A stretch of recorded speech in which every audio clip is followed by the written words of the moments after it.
కవిత్రయ విరచిత శ్రీమదాంధ్ర మహాభారతము ద్రోణపర్వము తృతీయాశ్వాసము. కూతికర్త తిక్కన సోమయాజీ 1275–1260 సంవత్సరముల మధ్య ప్రచురణ తిరుమల తిరుపతి దేవస్థానములు 2013వ సంవత్సరము. వీడియో చేసినవారు కంచి త్యాగరాజులు 2024వ సంవత్సరము. శ్రీమదాంధ్ర మహాభారతము ద్రోణపర్వము తృతీయాశ్వాసము. అర్జునుడు దివ్యాస్త్రముల ధర్ బగిల్చి కొల నుత్పాదించుట. మత్తేభము. అర్జునుడు దివ్యాస్త్రాలతో భూమిని చీల్చి కోనేటిని ఏర్పరచి వెంటనే బాణాలతో దానికి ఇంటిని కూడా కట్టాడు. దానిని చూచి మన సైన్యాలు భయపడ్డాయి. దేవ సమూహాలు ఆశ్చర్యపడ్డాయి. సంతోషంతో శ్రీకృష్ణుడర్జునుడిని ప్రశంసించాడు. ఓ రాజా! ఇటువంటి వింతను ఇంతవరకు ముల్లోకాలలో ఎవరూ చూడలేదు, వినలేదు. తేటగీతి. శ్రీకృష్ణుడు సంతోషంతోనూ చిరునవ్వుతోనూ ఆ గుర్రాలను కొలనిలోనికి తోలి నీళ్లు త్రగించి వాటి శరీరాలను నిమిరి మన సైనికులు అందరూ భయపడుతుండగా మళ్లీ తోలుకుని వచ్చాడు. వచనము. ఈ విధంగా గుర్రాల ఆలుపును పోగొట్టి కందము. దివ్యమైన అస్త్రాల ప్రభావంతో పుట్టిన నీళ్లతో పాటు అంతకుముందే కలిగిన గుర్రపు దానాను గుర్రాల చేత సగర్వంగా తృప్తితీరా తినిపించాడు. వచనము.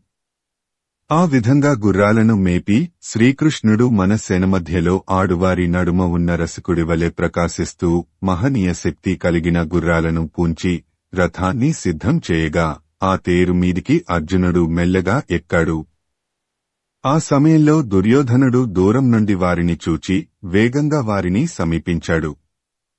వారు ఆ దిక్కు చూడలేదు. అక్కడి రాజులు భయంతో పాలిపోయిన మొగాలతో కుములుతూ తమలో తాము ఈ విధంగా మాట్లాడుకున్నారు. చంపకమాల.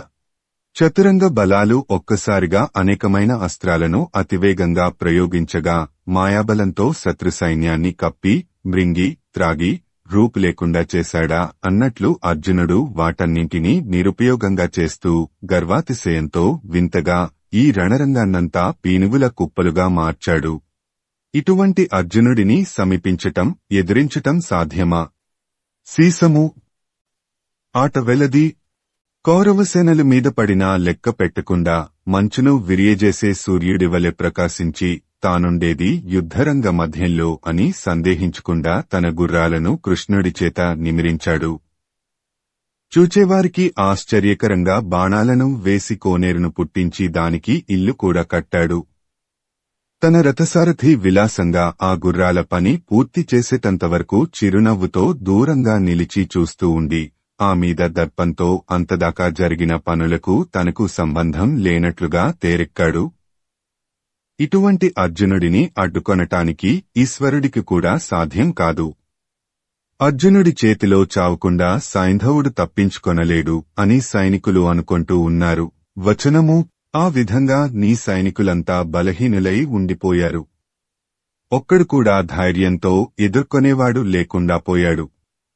వెనుక వర్ణించినట్లు కృష్ణార్జునులు పిల్లల ఆటగా తిరిగి అనాయాసంగా సాగే నడకల హోయలు మెరియగా ప్రొద్దువాలుట గమనించి తమ శంఖాలు పాంచజన్య దేవదత్తాలను ఒత్తి వేగంగా వెళ్లారు.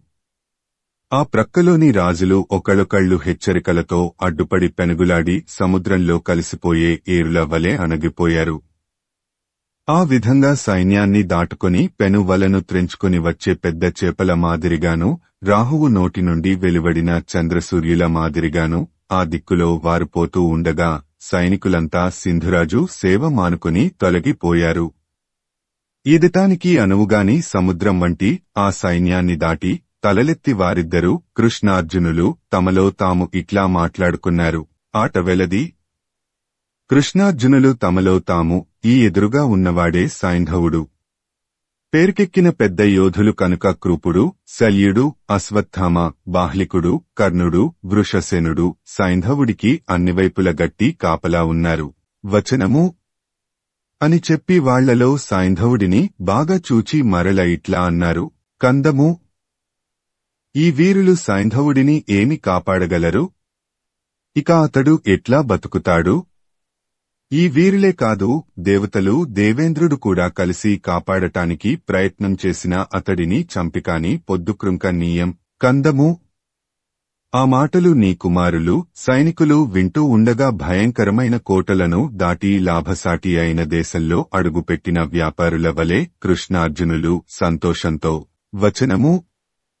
ఆ విధంగా ప్రకాశించే ఆ పురుషశ్రేష్ఠులను చూచి ఆ రథికులు ఆశ్చర్యపడి తమలో తాము ఈ విధంగా అనుకున్నారు. తేటగీతి. ద్రోణుడు మొదలైన క్రూరవీరసురులను దాటి యుద్ధంలో ముందుకు రావటం ఆలోచించి చూస్తే అనేక నదులను ఇది ఒడ్డుకెక్కటం, కమ్ముకుని విజృంభించిన దావాగ్నిజ్వాలలను దాటటం, భయంకర సర్పాల బారిన పడకుండా తప్పించుకోవటం కాదా? వచనము. అని పలుకుతూ ఆ కృష్ణార్జునులను చూచి, కందము. ద్రోణాదులైన చాలామంది రథిక వీరులు బాణాలతో కొట్టటం వల్ల కలిగిన క్రొత్త గాయాలతో, అప్పుడే పూచిన క్రొత్త కొండగోగుపులతో ఒప్పరే 2 కొండల వలె కృష్ణార్జునులు చూడ ముచ్చటగా అగుపించారు. కందము. ఓ రాజా! ఆ విధంగా ప్రశంసిస్తూ సైంధవుడి మీద మన సైనికులు ఆశ వదులుకున్నారు.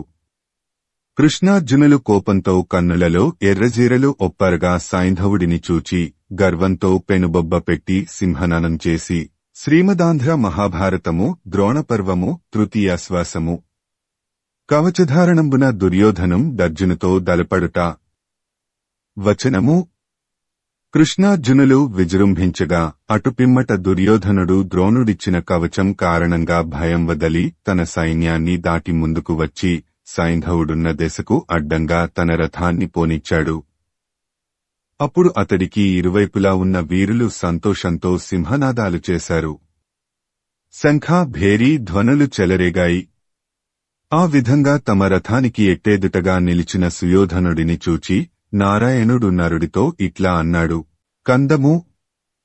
కష్టాలు వచ్చినప్పుడే సైనికుడు ఇట్లా ధైర్యాన్ని చాటాలి. ధనుర్విద్యా విశారదుడు అయిన దుర్యోధనుడు నిరంతర కోపంతో మా మీద మండిపడుతూ ఉన్నాడు. కందము. దుర్యోధనుడు సుకుమారంగా పెరిగాడు. మిక్కిలి అభిమానంతో భయంకరమైన మనస్కలవాడు అయినందున యుద్ధానికి వెరవడు. తన భుజబలంతో దురహంకారంతో ఉండేవాడు. కందము. ఈ దుర్యోధనునకు మనకు సైంధవుడనే పందెంతో యుద్ధమనే జూదం సిద్ధమైనది. ఉద్ధతితో ఈ జూదాన్ని గెలువుము. బహుకాలంగా దుర్యోధనుడికి మనమీద ఉన్న క్రోధాన్ని ఈనాడు నిర్మూలించుము. ఉత్పలమాల. అర్జున. మీ కష్టాలకు మూలకారణం ఈ దుర్యోధనుడే. మోసపు జూదంలో ధర్మరాజును అవమానించిన పాడుబుద్ధి కలవాడు. ద్రౌపదిని కట్టుగుడ్డలు ఒలిపించి అవమానించాడు. నీ చేతి బలాన్ని తెలిసినవాడు కాడు. ఈ యుద్ధంలో నీకు శుభం కలుగుతుంది. కందము. నీ చేతిబలం తెలిసి ఉంటే మన దగ్గరకు రాడు. దగ్గరకు రావటం మనకు దైవమిచ్చిన అదృష్టం. దానితో అతడిని ఆక్రమించుము. వెంటనే అతడిని నరికివేయుము. వీడుపోతే మనకు గుండెలోని దిగులు తీరుతుంది. మత్తేభము. ఓ అర్జున! సంపదను ఆశించి గాంధీవపు అల్లెత్రాటి నుండి వెడలిన బాణాలకు ఆహారమై వచ్చుట ఈ రాజుకు తగునా? ఇంత శౌర్యంతో ఇతడు నిన్ను ఎదుర్కొనాలని అనుకోవటం ఆశ్చర్యంగా ఉన్నది. ఇతడు మిక్కిలి ప్రయత్నంతో ఇట్లా చేయటం నీ పూర్వజన్మ పుణ్యాల ఫలమే సుమ. కందము. ఈ దుర్యోధనుడు పడిపోతే సైన్యం వికావికలవుతుంది. సైంధవుడు ధైర్యంతో పరాక్రమించటానికి వచ్చాడా చస్తాడు. వాడు గర్వాన్ని వదిలి పారిపోతే మన శపథానికి అదే చాలును. మిక్కిలి శౌర్యం కలవాడా, పూనుకొనుము. వచనము. అని అనేక విధాలుగా కృష్ణుడు చెప్పగా విన్న అర్జునుడు కృష్ణుడి వంక చూచి. ఉత్పలమాల. ద్రౌపది పడిన కష్టాలు భయంకరంగా లోకంలో చాలా కాలం ఇష్టారాజ్యంగా వ్యవహరించిన వీడి గర్వం ఇతడి మీద నాకు కోపాన్ని పెంచదా? మనస్సును బాధపెట్టదా? ఇంతెందుకు, నీవు మెచ్చుకునే విధంగా నా మచ్చరము బలము ప్రకాశింప వీడిని చంపుతాను. ఆట వెలది. తేరును ఇతరుల వైపునకు తోలక ఇతడు ఉన్న దిక్కునకు తోలుము అనగా కృష్ణుడు అట్లాగే చేయగా తనకు ఎదురుగా వచ్చే వారిని చూచి దుర్యోధనుడు. కందము. తన దర్పాన్ని మెచ్చుకొని రాజులందరూ భయపడగా సేనలు చేసే శబ్దం ఎక్కువ కాగా భయంకరం కఠినం అయిన నడవడితో మనస్సులో సందేహించకుండా ఎదురుగా వెళ్లాడు. కందము గర్వంతో అదిరిపడుతూ తమను పిలుస్తున్న దుర్యోధనుడిని చూచి మనస్సులు వికసించగా కృష్ణార్జునులు బొబ్బరించి తమ శంఖాలను పూరించారు. చంపకమాల ఉత్సాహ వికాసాలతో తగ్గిపోని కృష్ణార్జునుల ఆవేశాన్ని మన సైనిక వీరులు చూచారు. దుహకంతోనూ భయాకులతతోనూ వారు రాజుమీద ఆశ వదులుకున్నారు. దుర్యోధనుడిని మండే మంటలో దూకే జింక మాదిరిగా భావించి అయ్యో చచ్చాడు చచ్చాడు అని దుఃఖాక్రాంతులయ్యారు. అప్పుడు ఆ రాజు ఆ వీరులతో ఈ విధంగా అన్నాడు. కందము మీకందరికీ భయం ఎందుకు? కృష్ణార్జునులను నా బాణాగ్ని జ్వాలలతో కాల్చివేస్తాను. పరాక్రమంతో విజృంభిస్తాను. మీ అందరికీ కనువిందు చేస్తాను. వచనము అని పలికి దుర్యోధనుడు అర్జునుడిని చూచి అహంకారంతో శ్రీమదాంధ్ర మహాభారతము ద్రోణపర్వము తృతీయాశ్వాసము దుర్యోధనుడర్జునుం దలపడి యధిక్షేపించుట. చంపకమాల ఓ అర్జున, నీవు దైవశక్తిగల బాణ రహస్యాలను తెలిసినవాడవనే పేరుతో లోకంలో చెల్లుబడి అయినావు. నేను లేనిచోట నీకు ఆ పేరు చెల్లింది. ఇక్కడ నిన్ను కదలనీయను. నీ బలాన్ని కృష్ణుని నేర్పరితనాన్ని చూడటానికే యుద్ధానికి వచ్చాను. నీవు పాండురాజు కొడుకువైతే సాహసంతో నీ శక్తిని బాణప్రయోగ బలాన్ని చూపించుము. వచనము ఆ విధంగా మాట్లాడుతూ దుర్యోధనుడు 3 బాణాలతో అర్జునుడిని, 4 బాణాలతో గుర్రాలను, 10 బాణాలతో శ్రీకృష్ణుడి గుండెను నొప్పించి మునిగోలను 1 బాణంతో త్రుంచాడు. అర్జునుడు కోపంతో అతడి మీద వాడి అయిన 14 బాణాలు వేశాడు. అవి అతని కవచాన్ని తాకి ఎగిరిపడ్డాయి. అది చూచి తరువాత 9 బాణాలు, 5 బాణాలు ప్రయోగించాడు. అవి కూడా వ్యక్తమయ్యాయి. తరువాత 8 బాణాలతో కొట్టాడు. అవి వ్యర్థమయ్యాయి. అప్పుడు శ్రీకృష్ణుడు దుహకంతో అర్జునుడితో ఇట్లా అన్నాడు. కందము శత్రువులను హతమార్చేవాడా, ఇదివరకు ఎప్పుడూ నేను ఇట్టి స్థితిని చూడలేదు. గాంధీవబలం నీ భుజబలం వ్యర్థమయ్యేటట్లు నీ బాణాలు విచ్ఛిన్నమయ్యాయి. ఆశ్చర్యంగా ఉన్నది, ఆట వెలది. అర్జున, నీ పిడికిటి పట్టు, వింటిని లాగే శక్తి, బాణాలు వేసే పద్ధతి వెనుకటి వలెనే ఉన్నవా, లేక వేరే విధంగా ఉన్నవా? యథార్థాన్ని నాకు చెప్పుము. చంపకమాల నీ బాణాల గుంపులు యుద్ధరంగంలో పిడుగుల దెబ్బలవలె తాకి శత్రు సైన్యాన్ని ఎప్పుడూ హతమార్చేవి. ఒక్కసారిగా ఇప్పుడు అవి పొల్లుపోవటానికి కారణం ఏమి? నీవు ఈ మతిలేని జంతువునైనా నేను ఏ యాపదలు పొంది చెడటానికో?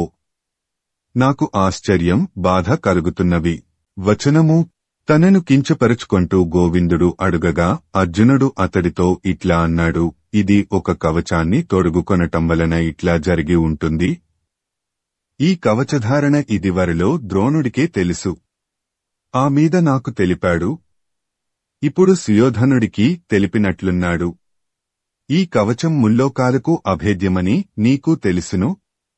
తెలుసుకూడా నన్నడగటమెందుకు? ముల్లోకాలలోని వస్తుగుణాలన్నీ నీకు తెలియవా? అది అట్లా ఉండనిమ్ము. గురుడి దయచేత ఈ కవచాన్ని పొంది. కందము ఓ మహాత్మా, ఆటకత్తె అడ్డం తగిలించుకొన్నట్లుగా అతడు తన శరీరానికి కవచాన్ని వేసుకున్నాడు. అంతేకాని దాని రహస్యాలు ఏవీ అతడికి తెలియవు. కందము కృష్ణ, నా వింటి శక్తిని, చేతుల బలాన్ని చూడుము. నీ భయాన్ని పోగొట్టుతాను. కవచం ఉన్నా కాపాడుకొనలేకుండా చేసి అతడిని బాధిస్తాను. వచనము అంగిరసుడు ఇంద్రుడికి ఒక మహాస్త్రాన్నిచ్చాడు. ఆయన దానిని నాకిచ్చాడు. ఆ అస్త్రం అన్ని కవచాలను చీల్చే శక్తి కలది. దానితో ఈ కవచాన్ని చీల్చివేస్తాను. కందము అంటూ శీఘ్రంగా గొప్ప మంత్రంతో ఆ దివ్యబాణాన్ని వెలిగేటట్లుగా వింటిలో అమర్చి అల్లెత్రాడు లాగి ప్రయోగించగా అశ్వత్థామ చూచి తన భుజబలం ప్రకాశించగా తేటగీతి అన్ని అస్త్రాలను నాశనం చేసి అతిశయించే ఒక మహాస్త్రాన్ని ప్రయోగించగా ఆశ్చర్యకరంగా అది అర్జునుని మహాస్త్రాన్ని త్రుంచింది. ఆ విధంగా తన అస్త్రం వ్యర్థం కాగా అర్జునుడు ఆశ్చర్యపడి కృష్ణునితో ఈ విధంగా అన్నాడు. వచనము: ద్రోణాచార్యుడి కుమారుడైన అశ్వత్థామ ప్రయోగించిన బాణశక్తి వలన నా బాణం మొక్కబోయింది. మరల దాన్ని ప్రయోగిస్తే అది కీడు కలిగిస్తుందని విన్నాను. నా వింటి బలంతోనే సాధిస్తాను చూడుము. అనే సమయంలో ఆ ఇరువురిని దుర్యోధనుడు కందము 9 వాలమ్ములను ముందుగా కొట్టి ఆ పైన దట్టమైన బాణవర్షం కురిపించగా మన దిక్కున తూర్యశబ్దాలు, పాటలు, సింహనాదాలు చెలరేగాయి. ఆట వెలది.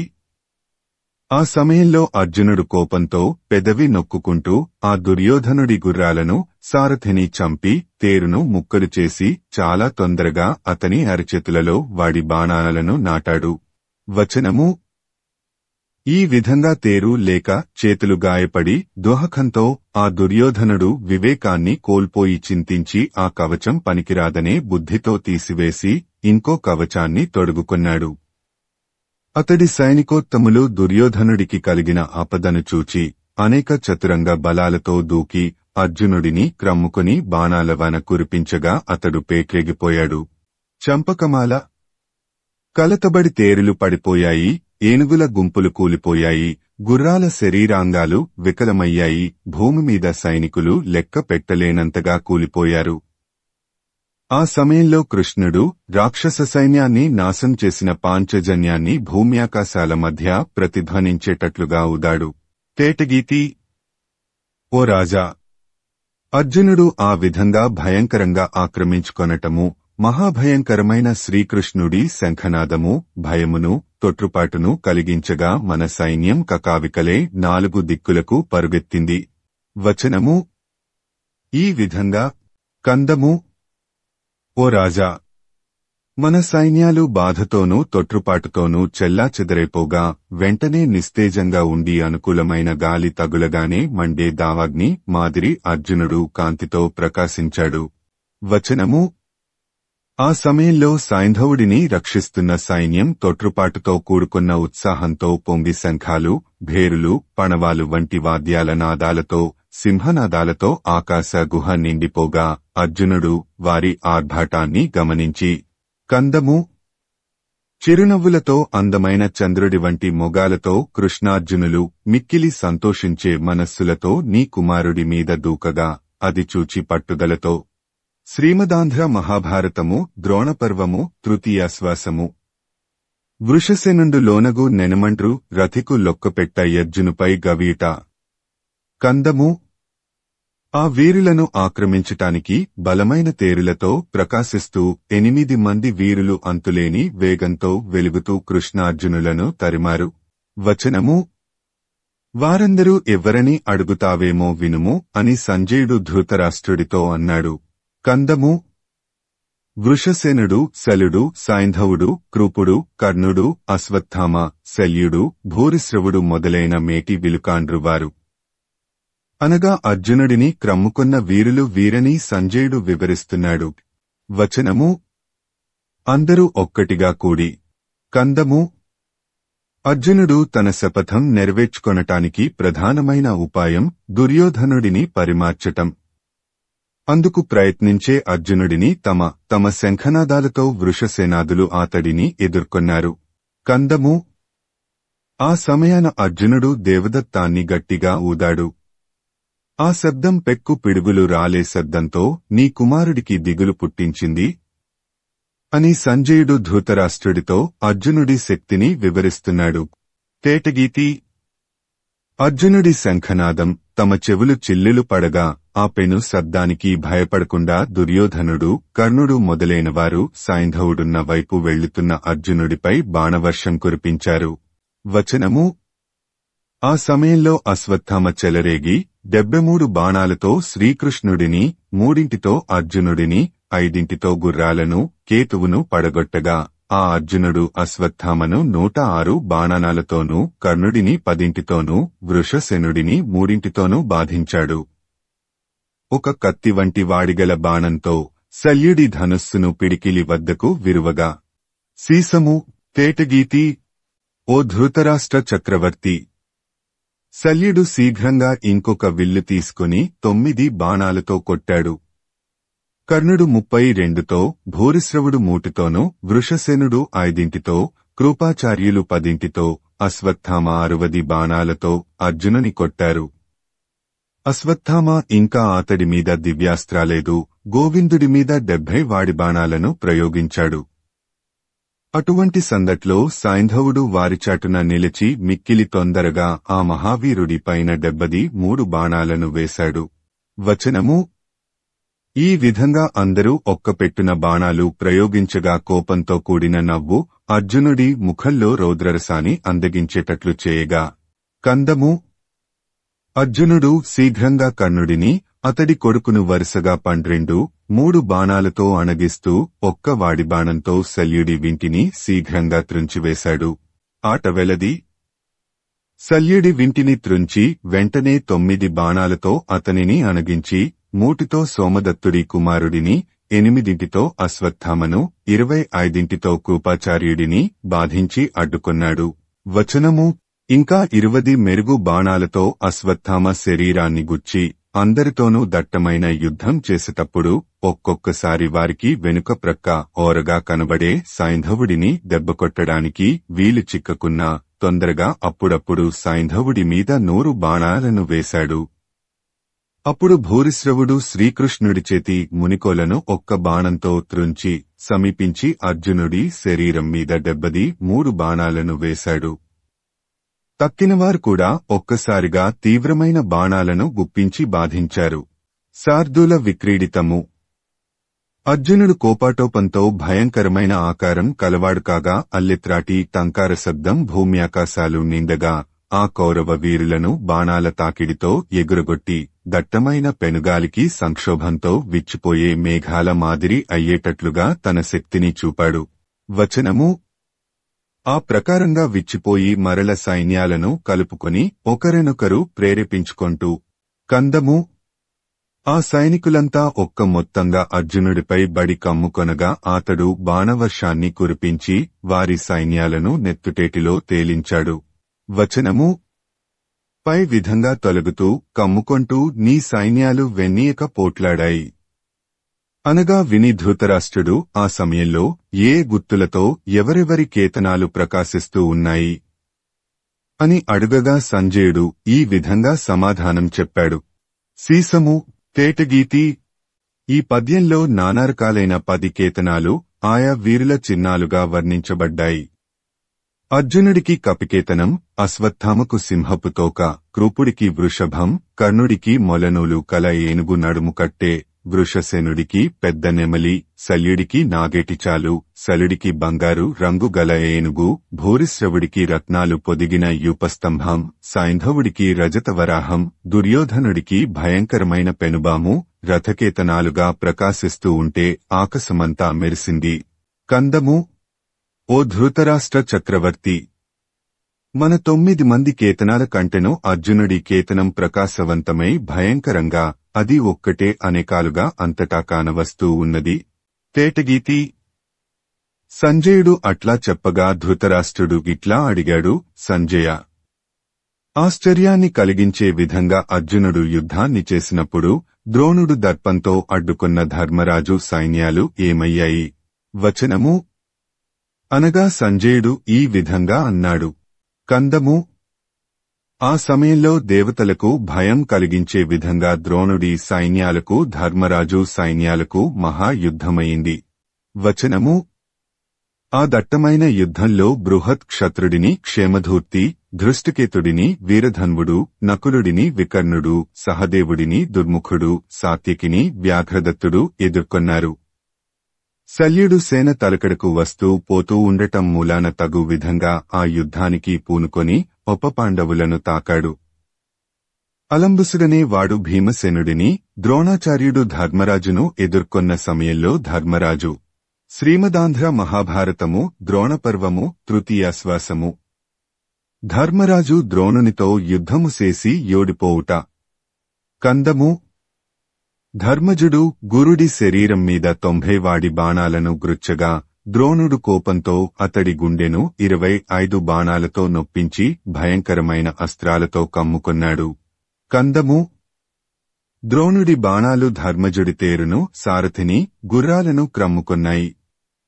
అప్పుడు ధర్మరాజు తన చేతి మెలకువతో ఆ ప్రయత్నాన్ని వమ్ముచేశాడు. చంపకమాల. ద్రోణాచార్యుడు కోపించి ధర్మరాజు వింటిని త్రుంచి పరాక్రమంతో చాలా బాణాలను వేసి గుర్రాలతోనూ సూతుడితోనూ తేరును ముంచాడు. దానినంతా చూచి సేనలు ఆచార్యుడు పేట్రేగిపోయాడు. ఈ రాజు ధర్మరాజు చస్తాడో, ఓడిపోయి పరుగెత్తుతాడో, బలవంతంగా ఆపదలో చిక్కిపోయి పాడైపోతాడో, అనగా నశించిపోతాడో అంటూ ఉన్న సమయంలో కందము. ఇంకొక వింటితో ధర్మరాజు ఆచార్యుడు వేసిన తీవ్రబాణాల గుంపును శీఘ్రంగా త్రుంచివేసి వాడి అయిన జ్వాలలతో మండే పెనుశక్తిని శత్రువులు భయపడేటట్లు ఆయన మీద ప్రయోగించాడు. సీసము. తేటగీతి.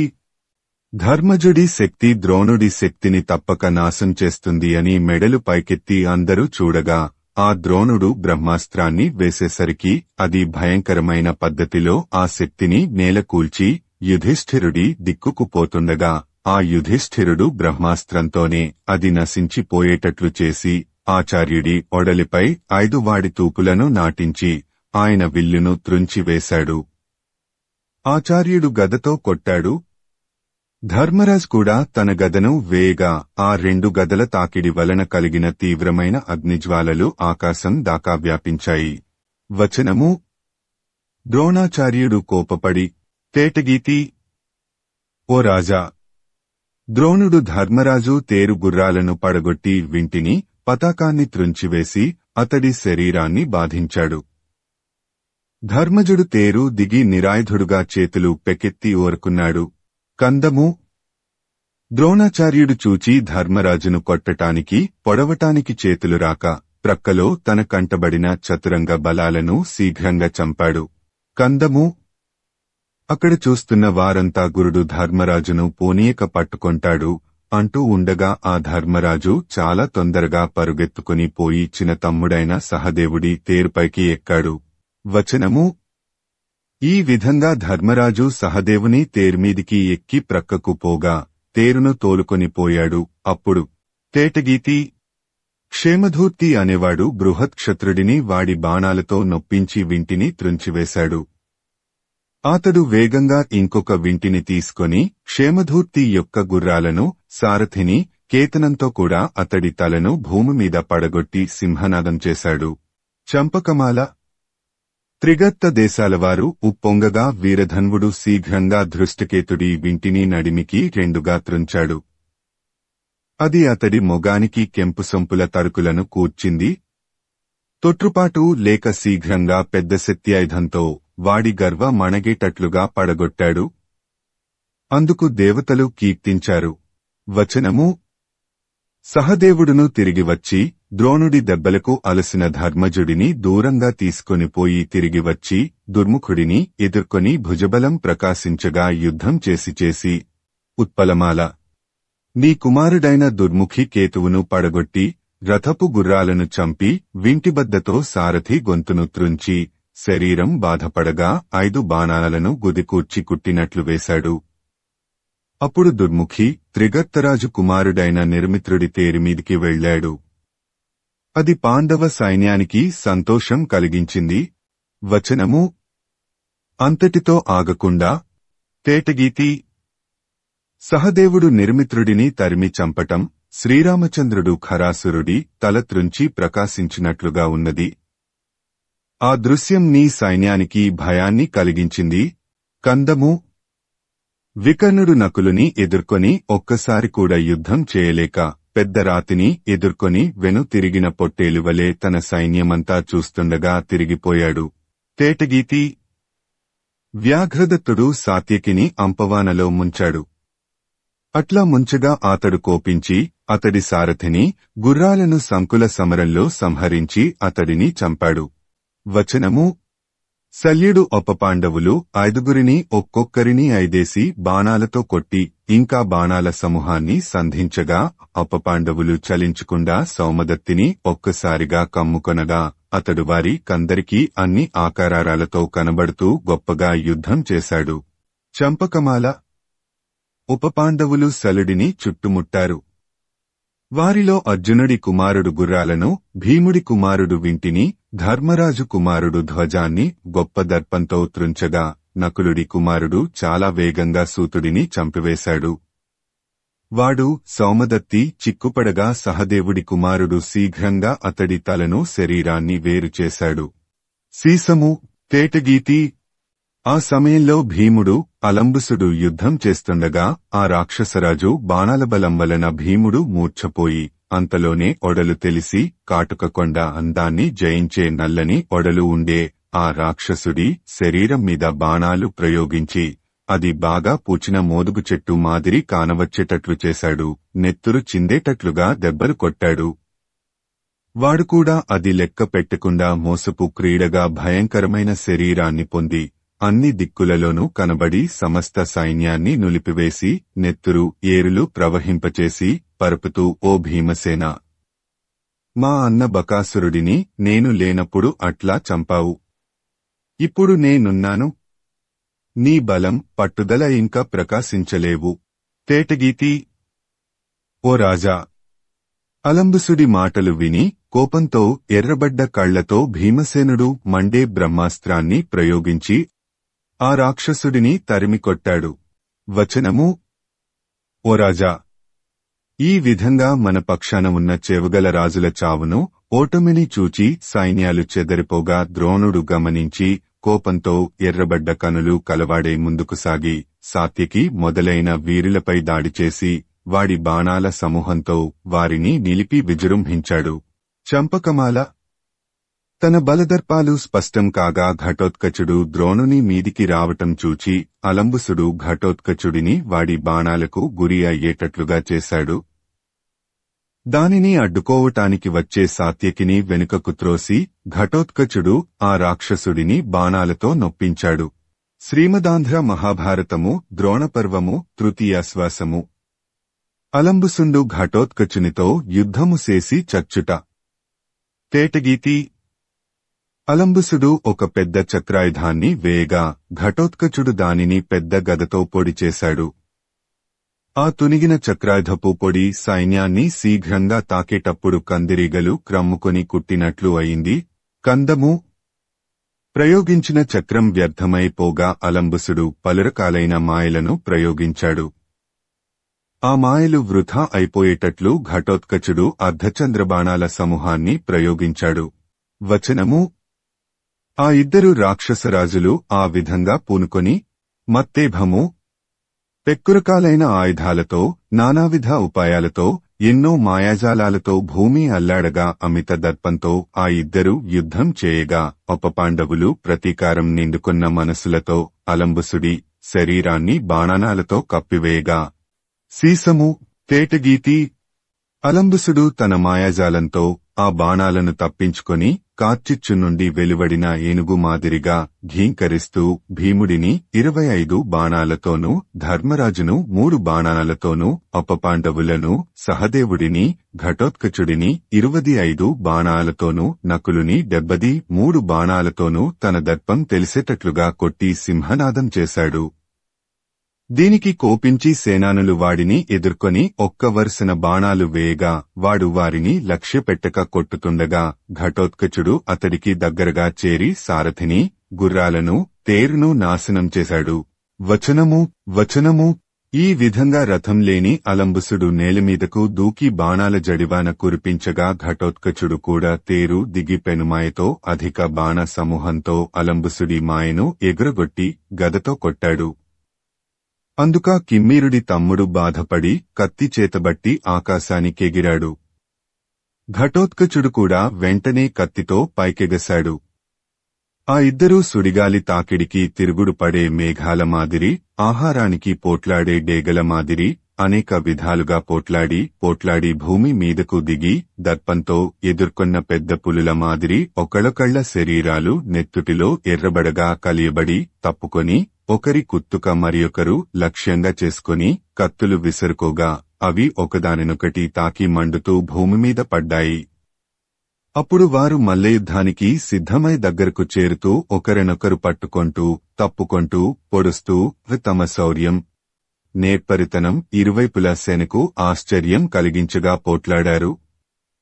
ఆ సమయంలో బకాసురుడి తమ్ముడు అలంబుసుడు అలసిపోగా వాయుదేవుడి మనుమడు ఘటోత్కచుడు అలంబుసుడిని కిందకు త్రోసి తాను మీద కూర్చుని పిడుగు పాట్లవలే మోకాలితోనూ మోచేతితోనూ పిడికిలితోనూ పోట్లు పొడిచి బాధపెట్టి వాడి తొడలు ఎముకలు ఒక్కసారిగా చూర్ణం చేసి పంట నూర్పిడికి ప్రయత్నించిన పెద్ద వ్యావసాయకుడి మాదిరి నేలపై బెట్టి కాలితో రాచి చంపి ఎక్కువైన మగతనంతో సింహనాదం చేశాడు. దానితో పాండవ సైన్యంలో సింహనాదాలు వాద్యశబ్దాలు చెలరేగాయి. ఆ సమయంలో ఘటోత్కచుడు ధర్మరాజునకు నమస్కారం చేయగా ఆయన సంతుష్టమనస్కుడై కౌగిలించుకొని నిన్నుదురును ముద్దు పెట్టుకున్నాడు, పొగిడాడు.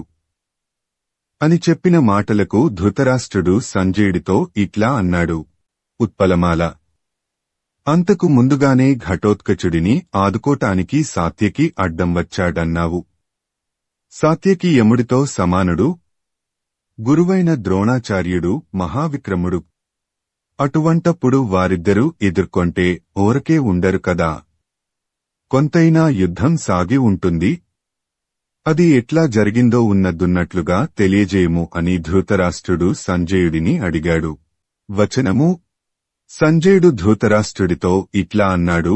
సాత్యకి మనసేనను తరిమి చూర్ణం చేయటం మొదలుపెట్టగా ద్రోణాచార్యుడు అతడిని ఎదుర్కొని అతనిచేత 25 ప్రత్యేక బాణాల దెబ్బలు తిని ఆ బాణాలకు ప్రతిగా 3 వాడి బాణాలతో అతడిని తిరిగి కొట్టాడు. అందుకు సాత్యకి 50 బాణాలతో ద్రోణుని నొప్పించాడు. అప్పుడు ద్రోణుడు 9 బాణాలతో కొట్టి, కందము, ఓ రాజా, ఇంకా సాత్యకి శరీరం మీద 100 బాణాలను ప్రయోగించాడు. ఏమీ చేయలేక కోపాన్ని చూపలేక శక్తి లేక ఉన్న సాత్యకిని చూచిన నీ కుమారులు పెనుబొబ్బలు పెట్టుతూ ఉత్సాహంతో ప్రకాశించారు. వచనము. ఆ సమయంలో విని చూచి ధర్మరాజు ధృష్టద్యుమ్నుడు మొదలైన సైనిక శ్రేష్ఠులను చూచి ఆటవెలది. ఒక పసిబాలుడు పిట్టకు త్రాడు కట్టి బాధించి ఆట్లాడేటట్లుగా ఆడుతూ ఉన్నాడు. ద్రోణుడు, అతడిని క్రమ్ముకొనండి, ఇతడికి అడ్డుపడండి. వచనము. భీమసేనుడిని ముందుంచుకొని క్రమ్ముకొనండి అంటూ తాను కూడా తరుముటచేత ఆ సైనిక శ్రేష్ఠులు సాత్యకిని దాటి ఆచార్యుడిని ఎదుర్కొనగా కందము. భీమసేనాదులు తన పైకి ఎత్తిరాగా ద్రోణుడు చిరునవ్వుతో ఎదుర్కొని అతిథులను చూచినట్లుగా సంతోషించి వారందరూ స్పందించినట్లు బాణాలను ప్రయోగించాడు. ఆ పద్ధతి వారందరికీ పులకరింతను కలిగించింది. వచనము. ఆ సమయంలో కందము. ఓ రాజా, ధృతరాష్ట్ర, పాంచాలురు 25 మంది, కేకేలు 100 శరీరాలు తునిగి భూమి మీద పడ్డారు. మిగిలిన వారు ఏనుగుల గుంపు బురదలో పడినట్లుగా అయినారు. వచనము. ఈ విధంగా ద్రోణాచార్యుడు పూనికతో యుద్ధం చేయగా పాండవ వీరులు ముందడుగు పెట్టలేక మూర్ఛపోయి ఉన్న సమయంలో పాంచజన్యం యొక్క మ్రోత వినిపించింది. ధర్మరాజు ఆ శంఖరావం విన్నప్పటికినీ గాంధీవటంకారం అతడి చెవిని పడకపోయేసరికి మనస్సు కలత చెంది దుహకంతో గొంతు బొంగురుపోగా సాత్యకితో ఇట్లా అన్నాడు. శ్రీమదాంధ్ర మహాభారతము ద్రోణపర్వము తృతీయాశ్వాసము. ధర్మరాజు సాత్యకి నర్జునునకు దోడ్పడ బొమ్మని ప్రార్థించుట. ఉత్పలమాల. అర్జునుడు ఒక్కడే వెళ్లాడు. ఆ దిక్కులో దుమ్ము ఎక్కువగా రేగుతూ ఉన్నది. పాంచజన్య శబ్దమే ఎక్కువగా వినవస్తూ ఉన్నది. ఈ సందర్భంలో పయ్యో, వాడు నీచులైన కౌరవుల చేతిలో చిక్కుకున్నాడో ఏమో.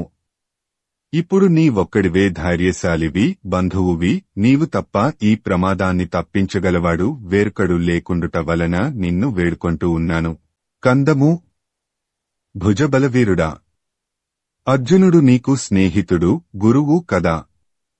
ఉపకారపరులైన ఉత్తమ పురుషులు ఎదురుచూచే సమయం వచ్చింది. తొందరగా వెళ్ళుము. త్వరగా వెళ్లి అర్జునుడికి సహాయం చేయుము. చంపకమాల. ఓ సాత్యకి, యుద్ధంలో బంధువులకు మిత్రులకు సహాయం చేసే సాహసం భూమినంతటినీ బ్రాహ్మణులకివ్వటంతో సమానమని పుణ్యాలను లెక్క పెట్టేటప్పుడు పండితులు చెబుతూ ఉంటారు. శ్రీకృష్ణుడు నన్ను, నా స్నేహితులను అందరినీ కాపాడేటట్లుగా నీవు అర్జునుడిని కాపాడుము. నీకు శాశ్వత కీర్తి కలుగుతుంది. కందము. అశ్వత్థామ, కర్ణుడు, శల్యుడు, కృపుడు, భూరిశ్రవుడు మొదలైనవారు అరిజన భయంకరులు. సైంధవుడి కొరకు అర్జునుడిని కమ్ముకొన్నట్లుగా తోస్తూ ఉన్నది. అందువలన అర్జునుడు బాధపడ్డాడని నాకనిపిస్తూ ఉన్నది. కందము. ఆ మొగము, భుజాలు, శరీర సౌందర్యము ఎక్కడనైనా ఏ మానవుడికైనా ఉన్నాయా? ఓ సాత్యకి, ఆ వీరమూర్తికి విధి వ్రాత ఎట్లుందో దీనికి తుది ఏమో. ఉత్పలమాల. ద్వైతవనంలో మేమున్నప్పుడు శత్రువులను అదలించి కొట్టే సాత్యకి తోడుగా కౌరవ బలాన్ని నేను యుద్ధంలో జయిస్తాను అని అర్జునుడు నాకు చెప్పాడు. కనుక ఓ నరవరేణ్య, త్వరగా వెళ్లి అర్జునుడి మాటకు తగినట్లుగా అతడికి సంతోషమును కలిగించుము. కందము. శ్రీకృష్ణుడొకడు, నీవొకడవు అర్జునుడికి చాలా కావలసినవారు. మీ అండ ఉండటం చేతనే ఎటువంటి కష్టపు పనికైనా అర్జునుడు పూనుకొంటాడు. కనుక మీ స్నేహం వృథా కాకుండా నీవిప్పుడు పోవద్దా? ఆట వెలది. ఓ మహానుభావ అని సాత్యకిని ధర్మజుడు సంబోధిస్తున్నాడు. మిక్కిలి దయతోనైనా, బాంధవ్యం కారణంగానైనా, భుజబలం గొప్పతనంతోనైనా అన్ని విధాలుగా అర్జునుడిని కాపాడటానికి నీవు పోవటం న్యాయం. కందము. అర్జునుడికి ఏదేని ప్రమాదం జరిగినట్లయితే నా గతి ఏమవుతుంది? నేనెక్కడికి పోగలను? అన్ని పనులలో అతడికి సహాయంగా వెళ్లటం చాలా ముఖ్యం. నీవు మంచినే ఆలోచించేవాడవు కనుక ఆ పని చేయుము. కందము. సాటిలేని బలంకల సాత్యకి కోటవలె పాండవులకు ఉండగా వారిని జయించటం సాధ్యమా అని శత్రువులంటూ ఉంటారు. దానికి తగినట్లుగా భుజదర్పాన్ని చూపించుము. కందము. కృష్ణార్జునులు ఇరువురూ నీకు గురువులే. వారి ఇబ్బందిని తొలగించుమని ఆ గురువులకు గురువునైన నేను నిన్ను అర్థిస్తూ ఉన్నాను. నా ప్రార్థనను తప్పక పాటింపుము. కందము. కౌరవ సైన్యంలోకి చొచ్చుకొనిపోయి నీ బాణాల శక్తిని చూపి రాజులు మెచ్చుకోగా శీఘ్రంగా వెళ్లి అర్జునుడిని ఆదుకొని నా మనస్సులోని బాధను తొలగించుము. వచనము. ఆ విధంగా ధర్మరాజు చెప్పగా సాత్యకి అతడితో ఇట్లా అన్నాడు, నీ పలుకులు న్యాయంగా ఉన్నాయి. అర్జునుడి కొరకే చేసే యుద్ధంలో నా ప్రాణాలను దాచుకోను. మీదు మిక్కిలి నీ వింతగా ప్రార్థించి పంపినప్పుడు ఓరుకుంటానా? సైంధవుడిని చంపుటకై వెళ్లుతూ కృష్ణుడు వింటూ ఉండగా అర్జునుడు నాతో చెప్పిన విషయం మనవి చేస్తాను వినుము. కందము. ఓ పుణ్యాత్మ, శకునాలు మనకనుకూలంగా ఉన్నాయి. యుద్ధంలో గెలుస్తాము. ప్రతిజ్ఞ తీర్చటానికి నేను వెళ్లుతాను. సైంధవ వధ ప్రతిజ్ఞు. నీవు ధర్మరాజును కాపాడటానికి వెళ్ళుము అంటూ సాత్యకికి చెప్పాడు. కందము. ఓ సాత్యకి, వినుము. సైంధవుడిని చంపటం, ధర్మరాజును కాపాడటం మనకు సమానమే. కాబట్టి నేనొక పనిని, నీ ఒక పనిని పూనుకుని చేయటం ధర్మం కదా. ఆట వెలది. నీవు ప్రక్కన ఉంటే ధర్మరాజు ప్రక్కలో నేనున్నట్లుగానే ధైర్యాన్ని పొందుతాడు. నా ప్రక్కన శ్రీకృష్ణుడున్నాడు. ధర్మజుడి ప్రక్క అతడిప్పుడు లేడు. కనుక నీవచటికి వెళ్ళుట న్యాయం. నిర్భయంగా నీవు ఉండుము. వచనము. అన్ని విధాలుగా రాజును కాపాడటానికి నీవు తప్పకపోవలేను. శత్రువులను ఆక్రమించుకొనటంలో నేర్పరి అయిన గురువుగారి శపథం నీకు తెలియదా అని చెప్పినందువల్ల సరే అని నిన్ను అతడు నా చేతికిచ్చిన నిధిగా భావించి నీ దగ్గరకు వచ్చాను. ఆచార్యుడు గనుక తన ప్రతిజ్ఞను నిలుపుకొంటే అర్జునుడు సైంధవుడిని చంపటం వ్యర్థం. కనుక అనవసరంగా భయం మనసులో పెట్టుకోవద్దు. కృష్ణుడు సారథిగా ఉండే అర్జునుని రథం ఎదురులేని మనోరథం అని తెలియదా అని అనగా ఆ ధర్మరాజు అతనితో ఇట్లా అన్నాడు. కందము. అది అట్లే అయినప్పటికిని గొప్పగా ఇక్కడ కాచుకొని ఉండటం కంటే అర్జునుడి వద్దకు నీవు వెళ్లటం ఎక్కువ అవసరం అని తోచింది. తేటగీతి: ఓ పుణ్యాత్మ, త్వరగా నీవు వెళ్లితే వెంటనే భీమసేనుడు కూడా నిన్ను అనుసరిస్తాడు. అర్జునుడు క్షేమంగా ఉంటే మనకు విజయం కలుగుతుంది కనుక నేను చెప్పినట్లు చేయటానికి ఒప్పుకొనుము. చంపకమాల: ద్రుపద విరాట కేకే రాజులు, ఉపపాండవులు, ఘటోత్కచుడు, శిఖండి తక్కిన పాండవ పక్షములోని వారు భుజబలంతో, గొప్ప పేరుతో, శత్రువులను అణగార్పుతూ ధైర్యసాహసాలతో ఒప్పినవారు, సాటిలేని బలం కలవారు ఈ వైపున్నారు. ధృష్టద్యుమ్నుడు ద్రోణుడిని లెక్కచేయడు. కందము: ఓ సాత్యకి, వినుము. ద్రోణుడిని చంపటానికై ధృష్టద్యుమ్నుడు అగ్నిగుండంలో పుట్టాడు కదా. నా విషయమై అనగా నా క్షేమాన్ని గూర్చి నీకు సందేహమెందుకు? ధృష్టద్యుమ్నుడు ద్రోణుడిని ఓడిస్తాడు. వచనము: అనగా సాత్యకి కొంతసేపు యోచించి అర్జునుడి దగ్గరకు పోవటం తన వీరత్వానికి తక్కువ కాదని, ఈ ధర్మరాజు మిక్కిలి తొందర పెట్టుతున్నాడు కనుక వెళ్ళుతానని మనస్సులో నిశ్చయించుకొని ఆ ధర్మరాజు ముఖం చూచి. శ్రీమదాంధ్ర మహాభారతము ద్రోణపర్వము తృతీయాశ్వాసము. సాత్యకి ధర్మరాజు వేడిన చొప్పున నజ్జును కడకు బోవ సమ్మతించుట. కందము: నీకున్న అండ ఈ విధంగా చక్కగా ఉన్నట్లయితే మంచిది. నగరాల మోతతో, ఏనుగుల ఘీంకారంతో, గుర్రాల సకిలింతలతో భయంకరమైన కౌరవ సేన చీకాకు పడటం అధికమయ్యేటట్లుగా నేను వెళ్ళుతాను. శార్దూల విక్రీడితము. మనస్సు నిండా శత్రుత్వంతో, భుజగర్వం ఒప్పి ఉండగా, అడ్డులేని ఉత్సాహంతో ఈ కొందరు రాజులు దుర్యోధనుడి కొరకు విస్తారంగా, భయంకరంగా యుద్ధ ప్రయత్నంలో ఉన్నారు. దట్టమైన ఈ సైన్యం నేను ఎదుట నిలిచి యుద్ధం చేస్తే ఏమవుతుందో చూడుము. కందము: ఈ సేనలను చీల్చి భుజబలం ప్రకాశించగా అర్జునుడికి సహాయం చేస్తాను. నీ ఆజ్ఞ అనే దీపం ముందు శత్రు బలమనే చీకటి ఎదురు నిలుస్తుందా? కందము: ఇక్కడకు దూరమని చూడవద్దు. విరోధుల పొగరు అణుస్తాను. సైంధవుడిని చంపటానికి ప్రయత్నించే అర్జునుడు మెచ్చుకొనే విధంగా దేవతలందరూ పొగడగా నవ్వుతూ శత్రువులను క్రమ్ముకొంటాను. వచనము: సాత్యకి ధర్మరాజుతో తన గుర్రాల దప్పికను, సారథి దాహాన్ని తీర్చి తేరును సిద్ధం చేయవలసి ఉందన్నాడు. ధర్మరాజు సంతోషంతో ఉత్తర్వు చేశాడు. ఆయా పనులు తెలిసిన సేవకులు గుర్రాలకు నీళ్లు తాగించి దానా తినిపించి వాటి ఒంటిని నిమిరారు. దార్కుని తమ్ముడైన సారథికి ఆహారం తగినంతగా ఇచ్చారు. శ్రీకృష్ణుడి సారథి దార్కుడు. అతడి తమ్ముడి సారథి దార్కుడి తమ్ముడు. ఆ సారథి సర్వసన్నద్ధంగా తేరును అలంకరించాడు. విశేషాయుధాలను సిద్ధం చేశాడు. శుచిగా యుద్ధానికి పోవటానికి సాత్యకి స్నానం చేసి ఉత్సాహానికై మధువును ఆస్వాదించాడు. ఆశీర్వచనానికై ధర్మరాజుకు నమస్కరించాడు. అతడి దీవెనలతో పెండ్లికి వెళ్లే విధంగా బయలుదేరి తేరెక్కాడు. తన వింటిని, బాణాలను ఒడిలో పెట్టుకున్నాడు. అతడి వెంట వెళ్లటానికే భీమసేనుడు అన్నగారి ఉత్తర్వును తీసుకొనటానికి ఆయనకు నమస్కరించాడు. తనతో బయలుదేరే భీముడితో సినివంశంలో శ్రేష్ఠుడైన సాత్యకి ఈ విధంగా అన్నాడు. కందము: నీవు నాతో రావద్దు. ఇక్కడనే ఉండుము. నేను ఒక్కడుగానే ఈ సేన వద్దకు చేరటం కష్టం కాదు. ద్రోణుడి వలన కలిగే ఆపద రాకుండా ధర్మరాజునకు అండగా ఉండుము. వచనము: దానికాతడు అట్లే అన్నాడు.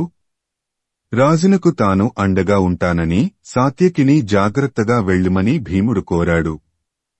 అప్పుడు సాత్యకి మొగం సంతోషంతో వికసించింది.